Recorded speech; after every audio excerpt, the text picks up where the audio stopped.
So I'm super happy to be back on YouTube, and I thought this time, why don't we sit and analyze a bunch of sectors?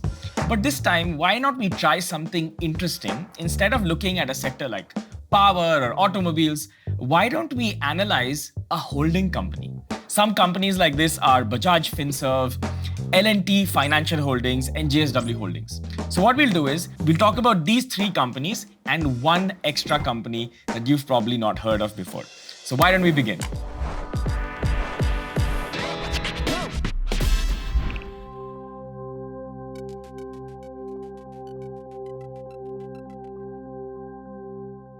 So do you know what is a holding company? A holding company is nothing but this mother company, let's call it holding company, which actually invests in or owns other subsidiaries, so smaller companies that we call subsidiaries. So if you invest in the holding company, you've actually invested in all the other companies this holding company owns. Now, very quickly, if you look at the screen, can you tell me which of these companies is a holding company? I'm going to give you 2 seconds. I hope you said Berkshire Hathaway. And that's what Berkshire Hathaway does. It's a holding company. It actually owns, say, Apple, it owns Coca-Cola, or maybe even say American Express. Now, Warren Buffett is the person who actually buys all of his companies through this holding company called Berkshire Hathaway. So today we thought, why don't we teach a simple framework where you can analyze a holding company that's in India. And in India, we have quite a few, but today we're going to talk about only these three that I've written over here, which is Bajaj Finserv, we're going to talk about L&T Financial Holdings, and JSW Holdings. And I'm going to add one more company you've probably not heard of. So let's get started. How do we analyze a holding company? So the framework that we're going to learn is actually very simple. We won't deep dive into each of their fundamentals, but this framework will tell you, is this a good financial holding company or not? By the way, this works well on financial holding companies and not something like, say, a Tata Group. So let's jump straight to it and see what are we looking at. The first thing you need to do is you need to go to Screener or any screener you can find online to look at these numbers. But let's focus on the numbers first. It's pretty simple. First, you look at ROE and ROCE. These are profitability ratios. It tells you how much the business is making a profit or earning vis-a-vis the equity. It basically tells you what's the ROI on a per share level. Don't worry about how it works, but you need this to be above 15%. This is not easy to do, by the way. If companies maintain a 20-30 ROCE for a long period of time, they're considered very, very good companies. Another way to look at ROE and ROCE is just comparing it with another asset, like say a fixed deposit or a savings account. Do they give you 15%? Probably not, right? A lot of companies are earning that much on top of their asset base. The next thing that we look at is the interest coverage ratio. So I'll put this as interest coverage ratio, all right? This basically has to be greater than 2. Now, what does this mean? Every company has to pay interest. Now, let's suppose a worst case scenario happens. A COVID happens, which actually did happen. Chalo, a second COVID happens. Actually, that happened too. So something like this can happen again and again. And at that point, if the business does not have enough money in its account, how will it pay the interest that it has to the banks? So the interest coverage ratio greater than 2 means they have enough money to pay all the interest 2 times over. So this is actually very nice. A company that has 0.5 or 0.8 means they don't have enough money to even pay the interest today. So a company that has greater than 2 is a thumbs up. The next thing we'll look at is cash flow divided by EBITDA. Now, this is quite simple. Cash flow from operations basically means that it's able to convert all the revenue it's showing into actual cash. You know, sometimes a business can show that it's making revenue, but that doesn't turn into cash. It's just a receivable or something else, and it is due money, but they don't have the money. So converting it into real cash is important. and comparing that with its EBIT, that's its earnings before interest and taxes, should be greater than 1. This means that the company is able to convert all of its revenue into actual cash and it's not just paper profit. So this should be greater than 1.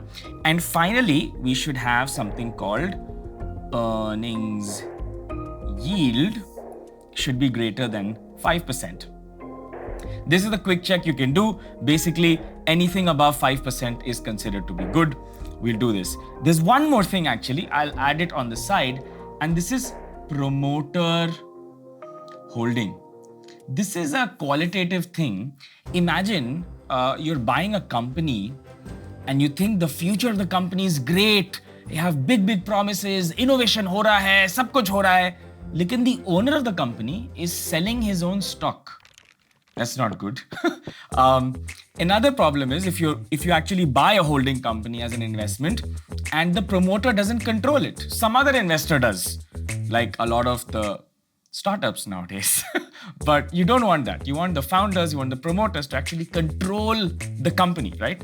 So you want that the promoter holding is greater than 50%. So you know that the promoters actually control the holding company. So very simple, I made it very simple for you. If we get 111 mark on each of these, we know that this holding company is good or not. So why don't we do something? Let's get our hands dirty. Let's go straight to Screener and I'll also open an Excel sheet and we'll just see whether the holding companies we have actually do well in all of this or not. So let's begin. So the first thing I'm going to do is open up any company over here. So I'll open Bajaj Finserv and let's just go through it. So our framework says ROE and ROC greater than 15%. Let's see where we are. ROC is 11 and ROE is 12. This is quite a pickle because we're close to 15. So what I'll do is, I can't give a 0 mark to it. Let's just give it half a mark. So over here, I'll put 0.5. Fair enough, right? You can't give 0, you can't give 1. It's decent, so 0.5. Then the next thing we're looking at is interest coverage ratio, right? Over here, that's 2.17. Great, that means they can pay all of their interest coverage 2 times over. It's greater than 2, so I'll give it 1 mark. I'll put 1 over here. Oh, sorry, this is also 0.5 and then 1. The next thing we have to look at is cash flow from operations divided by EBIT should be greater than 1. So let's just do this. We have to do this manually. So cash flow from operation is minus 33,000. Divide that by 20,000. Now you have a minus number. Go back to school. If you have a minus number, you divide, what will happen? Your answer will also be minus. So this is definitely a 0. We want it greater than 1. So this is a minus number. We'll put 0. Earnings yield should be greater than 5%. What's the earnings yield here? Where is it? 6%. Not bad. It's greater than 5%. 6% is pretty good. We'll give it a 1 mark. And promoter holding. For promoter holding, we can just scroll down and see the shareholding pattern. Look at this. 60% since 2019 all the way till now, March, to 60.77%. This is actually a very good thing. This means the promoter is not selling or buying his stake. It's staunch. It's there. It's not moving. Love it. We will turn this into a 1. So now we have successfully done a quick analysis of Bajaj Finserv. Now, is this a deep fundamental analysis? Of course not. We are just working on a quick way you can analyze and see, yaar, अच्छी company है कि नहीं, 10 minute में बता के बताता हूँ. So let's do this for a few more companies and see what we get. I'll copy this. What's the next company? L&T Finance Holdings. Let's open this up. L&T Finance Holdings. So let's just quickly go through this framework. I'll go a little faster this time and we'll see what we get. In the end, we'll have all 3 companies and we can see which one won. So I think that'll be kind of fun to see what happens. So L&T Finance, okay. ROE, ROC, let's look, 6.8, 4.66. Very bad. It's much under 15%. So I'm going to give this a big, bold under. Next is interest coverage ratio. That should be greater than 1. Let's see what we have over here. Interest coverage is 1.2. It should be like 2, right? So it only has 20% more than what it actually owes. This means if there's a crisis situation, it will get a little tough for them to pay the interest. I'd like to give it an under as well. So I'll give this a 0. Next is the CFO divided by EBIT should be greater than 1. Let's quickly do this. Cash flow from operations is 6078 divided by EBIT. I'll do this in front of you. So 6078 divided by 6988. The answer is 0.86. We want it to be greater than 1. Unfortunately, I have to give this a 0 as well. Us investors, I know it's so hard to run this company, companies in general, but as investors, you have to be really, really strict and just give it the correct mark. So let's see what we get next. Earnings yield 5%. And over here, we have an earnings yield of 7.37%. Not bad at all. So let's give this a 1. Promoter holding should be greater than 50%. Let's scroll down and see it's 63%. Not bad. That's greater than 50%. And it's been like that for a long time. Super. I'll give that a 1. Finally, let's add the last company over here. And that's JSW Holdings. Okay, this time you guys do it with me. Hopefully you'll give me the answer before I actually write it.